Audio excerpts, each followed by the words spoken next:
Hey guys, Fish767 there. Today I wanted to show you a video on I'm sorry. I wanted to show you a video on a new Transformers deck. So Wizards came out with the Transformers card game. This is the first set of it. It's been out for like a couple weeks now. And in the Transformers game, well, I'll explain that later. But I wanted to explain to you how it worked, and then I wanted to show you what I'm going to think is going to be a really good deck, and so it'll eventually be meta. Of course, I don't have the best cards for it yet. But before I did that, I just really quick wanted to show you another new card game that just came out. It's called Keyforge. So, in Keyforge, there's no booster packs. It's not a collectible card game. Like, you can collect the cards, but it's, like, there's not really a point to it. So in Keyforge, you can only buy decks, and each deck is random, and they're all different from each other. So I went and bought a deck, and the deck I got is called Hive of the Rapid Lake Creek. And so as far as I know, nobody else in the world will ever have this deck, unless I sell it. That's what I think. My other friend has a different idea because he's like, you can't make an infinite amount of backdrops to this, and I'm like, dude, Magic's made like a ton of different cards that have a ton of, So I'm like, yeah, they're probably gonna have a ton of them. So anyway, there's 7 of these like different symbols in the game. They're basically they're called houses. So it's like your colors. And so when you start a turn, it's like the reverse order of Magic. So you draw at the end, and then you untap before that, and then you have your main phase, and combat is included in there. And then, so combat and main phases, they sort of get spunked together. It's a lot like Dragon Ball in that sense. And then before that, you choose your house, and then before that, you buy keys. So your basic idea is to get Amber. It takes 6 Amber to buy a key, and then at the beginning of your turn, if you have 6 Amber, you buy a key. Once you get 3 keys, you win the game. So the first person to do that wins. And so it's a deck, or you get 37 cards, one of these things, which has the deck list on it. And then you get 36 other cards in your houses, and then you do stuff with them. And they've got rules at their site, which is like keyforge.com and stuff. So I just thought it was a really fun game. I wanted to give them a shout out real quick before I actually got into the video. You guys should definitely check them out. From the few games I've played, it's really fun. And yeah, so there's that. Moving on to the actual Transformers deck tech, though. So, Transformers hasn't been out too long. Oh, by the way, Keyforge just came out yesterday. So Transformers hasn't been out very long, but basically, for a Transformer thing, you've got one side called the alt mode, which is displayed right there, and then you've got the other side called the bot mode. And so you start out with any number of the big cards, because a normal card looks like that. But you start with any number of these big cards. And as long as their stars don't add up to above 25, so this set adds up to exactly 25. But as long as it's not above 25, you can have as many of these as you want.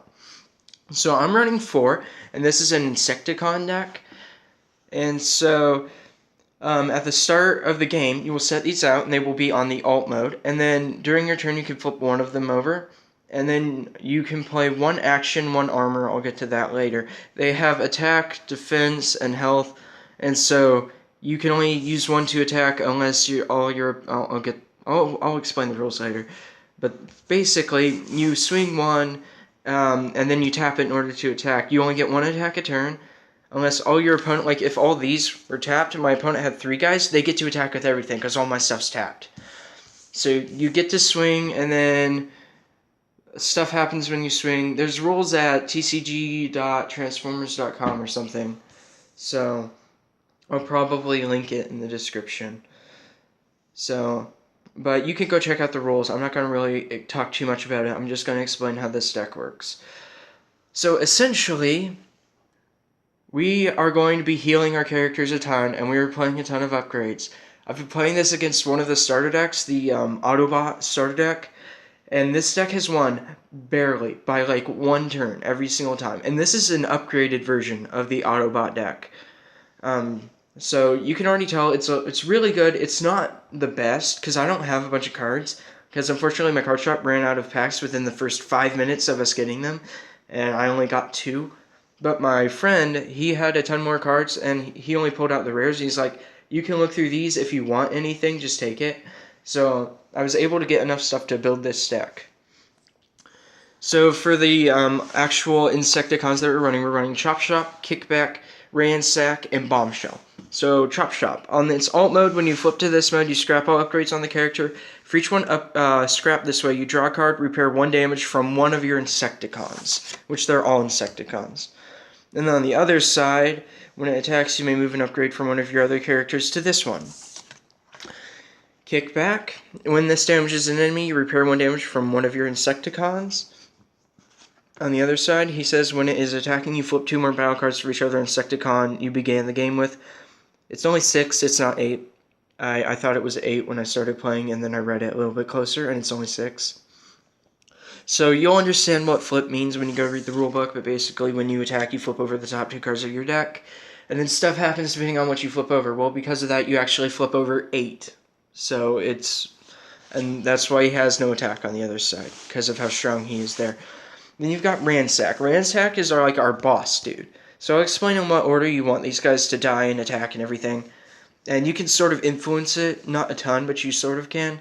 So Ransack says when you flip to this mode, you move 2 damage counters from another creature to this one. And then his other side, his power is equal to the number of damage counters on him. If you can get him up to 7, which is literally the highest that he can be, he basically one-shots everything except for Optimus Prime and Nemesis Prime and the tanks, which is like 6 cards. But there's 40 of these dudes, so you see. And then Bombshell's just a vanilla card on both sides. But he's got super high defense on one side, super high attack on the other. And then moving on to the actual deck. So you can have a minimum of 40 cards in your deck. There is no maximum. And there's a max of 3 copies for each card. So with there being 81 cards currently out, you can have a maximum of 243 cards in your deck. I don't know why you'd ever want that. Because as soon as you mill your deck out, which is going to happen very quickly, you shuffle your graveyard back into your deck. So it doesn't make any sense to have a 243 card deck. Don't do it. Alright, moving on. You run 2 armored plating, so it's an upgrade armor. So basically you can play 1 upgrade and 1 action per turn. And each character can have 1 upgrade of each type on it. And then if you wanted to play another armor on it and it already had this on it, you have to scrap one of the armors. You know, the previous one because you wanted to play a new armor on it. But it's basically +1. This little square up here means that when you flip it over, it actually gives them 1 defense. So, like with the attacking and the defending thing, if you flip it over, it gives them 1 defense. So, there are no costs to cards in this game, which is why that can happen. So, we got 3 piercing blasters. So, it gives them Pierce 3, which essentially means that they have to do 3 damage, but it can't be more than their attack. So, for Kickback, since he has 0 attack, unless I actually flip over some red cards which boost attack, you see from those, unless I flipped over those, he would deal no attack even though he had Pierce 3.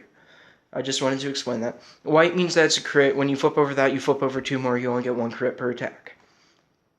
Moving on, we run 3 improvised shields. It's got tough 1, so you flip over 1 more card when defending, and then it's got the double attack. The main reason it's in there is for the double attack, but plus it's an upgrade. The other one was a weapon, this one's an armor. And then we run 2 new design. I would run a 3rd, but it says you may play an upgrade. It has the orange there. It's an action. You only get 1 action a turn, unless something else says otherwise.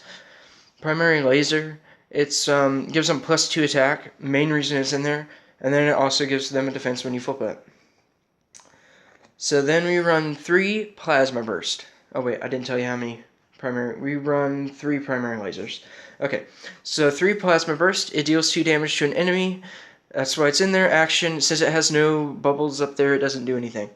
Then we run 2. We run 2 rapid conversion. I would run a 3rd because that's actually what makes the deck sort of do stuff. Is flipping over our characters. So it says flip one of your characters to his other mode. It's an action. It's got the crit thing. Then we run 3 copies of Battle Ready. So each of your characters gets +1 attack until the end of turn for each upgrade on it. So if Chop Shop had 3 upgrades on it and Bombshell had 1, Bombshell would get +1, Chop Shop would get +3. They would not both get +4. And then we got Leap into Battle. One of your characters gets +3 until the end of turn. We run 3 handheld blasters. Yeah, that's bold 1, so you flip 1 more when attacking. Then we run 2 data pads. When the upgraded character attacks, you draw one, then you may put a card from your hand on top of your deck. It's really good for like stacking the deck for when you're attacking, because you don't flip over until after this card's effect is resolved, so you can just like put like an attack card up there. Or if you wanted to crit, you could put a crit up there. Moving on, we run 3 reinforced plating. We run 2 data pad, by the way. 3 reinforced plating. It's got tough 2, so that's in there for that reason. We run 2 grenade launcher. After the upgraded character's attack, you scrap this card. So scrapping is your way of discarding. And it gives them +4 attack, which is why you have to scrap it, but it's in there for a good reason. We run 1 drill arms. We put this on a character, you scrap an enemy armor. If you can't, you draw a card, and it gives them +1 attack. I'd actually up that to like 2 or 3 and take out one of the other weapons that's in there that like +1s them, because I know that there are some. And then we run 2 copies of Scrapper Gauntlets. I'd go up to 3 once again. When you put this on a character, you scrap an enemy weapon. If you can't draw a card, gives them +1 defense. And then the last card in our deck is 3 Crushing Size. When you put this on a character, scrap an enemy utility. If you can't draw a card, it's got Pierce 1. So that's the basic cards that we're running. As if you were like looking, not a lot of them are rares. Most of them are commons and uncommons. So if you get any of the rares, I heard that there was one that like revives a dude. So like you get to actually bring back a guy from your, because like when they take sufficient damage, they die, and the damage stays on there. And so I heard that there was one that you could bring back one of your characters that had died before. So in that case, you'd want to bring back Ransack, flip it over to this mode, remove 2 damage counters onto it, and then you'd want to swing with the thing. And so at that point, none of your other things are getting tapped. You're healing 2 damage from one of your dudes, like, because the damage just disappears when it leaves. So that's what I do. But the basic idea of how to play the deck with the actual Transformers is, first thing that you're going to want to do, you're going to flip him over, and then you're going to attack him with it. You're going to attack either the biggest thing there or the most intimidating. So, like, if you're playing an upgraded Autobots deck, the first character that you're going to want to kill is Bumblebee, because Bumblebee gets annoying really quickly. If you're playing Nemesis Prime, kill Nemesis Prime, or kill the tank, because Demolisher gets annoying, and he literally kills off your ranks very quickly. But Nemesis Prime is also very, very strong, so you should kill off him too. So first thing that you do is swing with him. He's probably going to die after that. If he doesn't, you're very lucky. Then you might flip Chop Shop, and it really depends at this point on what you have, what your opponent's already done. So you might flip over Chop Shop and swing with Chop Shop, but I don't know that that's the best idea, because you could just swing with Bombshell, because Bombshell's got 4 defense, so you might do that. And then that leaves your Chop Shop open to sort of start healing stuff. And then you might flip over Ransack, and then swing Chop Shop. And then you've already got these 3 tapped. So then your next turn you flip over Ransack, swing with him, everything untaps, and so then your opponent gets to choose what they're killing. But by this point in time, Kickback's probably dead, Bombshell probably hasn't taken any damage, and Chop Shop's taken quite a bit. So then you're going to flip over Chop Shop again. And after that point, I have no idea how to help you, because it's going to be dependent on what's already happened in the game. So you really have to make a choice. The Insecticons are really easy to like choose what's happening. If Kickback doesn't die, swing with Kickback first every single time, because you don't want Kickback on the field. Like, Kickback's there for our early game, get him out of the way. By that point in time, our opponent's already goofed, because they should have killed Chop Shop first. You know, or Ransack or Chop Shop, because those 2 are like our last things. And then Bombshell is literally the last thing that we have. It's like one-on-one Bombshell kills them. That's what happens generally, because it's most of the time against the Autobot deck.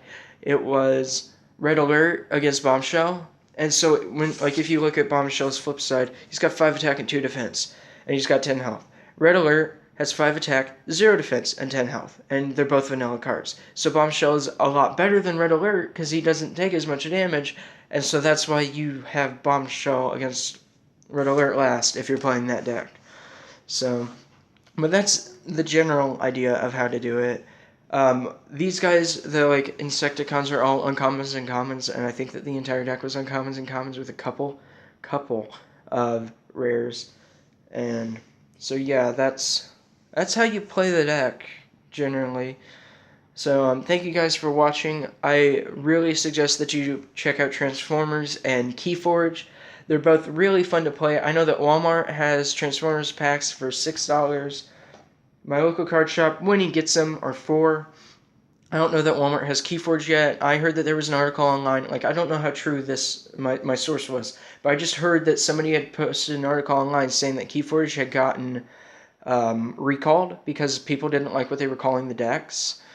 So I don't know how true that is, but my local card shop ended up not sending theirs back regardless.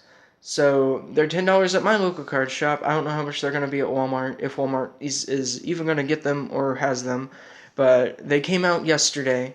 So Keyforge is a really fun game. It's actually like complicated when you get down to it. And then Transformers is fun. I've played a couple games of it. And so hopefully they both pick up. And Transformers cards, like, the packs aren't expensive, but the cards are. I went and sold 4 cards and got $10, and they were commons and uncommons. I'm just letting you know. Each of the cards is over $1. And so that's basically all that I have for you guys today. So subscribe if you like what you see. If you don't, let me know why and what you'd rather see in the comments. Thank you guys for watching. I hope that you guys have a good day.